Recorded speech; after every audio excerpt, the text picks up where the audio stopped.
welcome back. Today I'm going to be showing you what I like to bring in my backpack for a late winter, early spring kind of hike. So first things first, let's show you my backpack. I have the REI Trail 25 liter. It does have space for a bladder, though it doesn't come with one.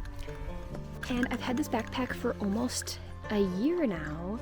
I got it right before my dad and I went to California to visit my sister, and I knew I needed to upgrade my backpack. I had been using a North Face backpack that was actually my old college backpack that I still have. It's still a great backpack, but I needed one with bladder access. Also because we were going to Colorado later that summer, and I knew I'd really need a bladder for Colorado. So just showing you what's on the outside of my pack. First things first, water. Always bring water on your hike. You can never have too much of it, even though it's kind of chilly out. I'm thirsty after hiking a mile in. Then on the front of my pack, I have a little keychain that my sister made me that says Explore. And then I also have, which is falling off I see, a CPR rescue mask. Now, this backpack has two compartments. It's got a tiny front zipper, and in that, I've got my wallet. I've got a bear bell that I currently am not using because I'm in Michigan right now, and though, yes, we do have bears, it's not that serious for me to have a bear bell. Got two chapsticks. And then I also have surgical tape, which should actually be in my first aid kit, but it's not for some reason. Now, starting with just some kind of more frivolous things, I've got a book. I sat and I read for a little bit after I did about half my hike, and it's just never a bad idea to have a book with you if you like to read. I also tend to keep an array of snacks in my bag, things that won't perish, and actually my friend's snacks that I stole from her, but we got a little fig bar, we've got some trail mix, and then some chocolate peanut butter. Just a little squeeze guy. It's just nice because you never know when you might get hungry. Also, God forbid something happens, you get lost.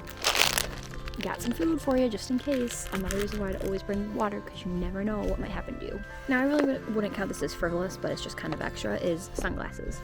I have really sensitive eyes, and even though it's like cloudy out right now, though the sun keeps trying to pop through, I love to have my sunglasses with me because I hate squinting all the time. So also, I always bring my hammock with me. I have my hammock straps in a bag, and then my hammock comes, you can like stuff it inside the little bag that it comes in. I always like to carry my hammock with me because you never know when you're going to find a great hammock spot. I have been on this trail numerous times that I've hiked, and so I knew that there was going to be a good hammock spot, but it doesn't take up too much room in my pack. For a day pack, I don't tend to bring much else. I always have enough room to store a hammock, and it's not super heavy either.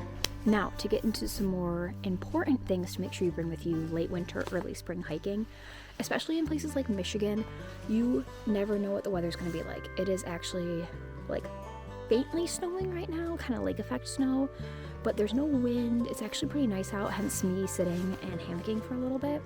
But there is still snow and ice covering the trail. However, back at my house, which is like a half hour away, basically like all sidewalks are clear, all the roads are clear, and the roads are clear out here too, but in the forest, there's still lots of snow and ice. And that is where you need your nano spikes. Any kind of ice spike. I like the nano spike Tula.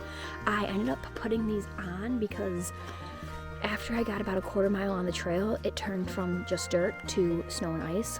And it's hilly, and I'd rather not slip and fall and hurt myself if I can help it. So always making sure you pack some nano spikes, ice spikes, for those late winter, early spring hikes, because it can take a while for the ice to melt, especially in the forest where things are covered, they're not getting as much sunlight. Never hurts to bring these with you. Also, I always have my first aid kit with me. This is what I put together myself. I've got tons of different sizes of band-aids. I've got iodine tablets if something happens and I need water purified.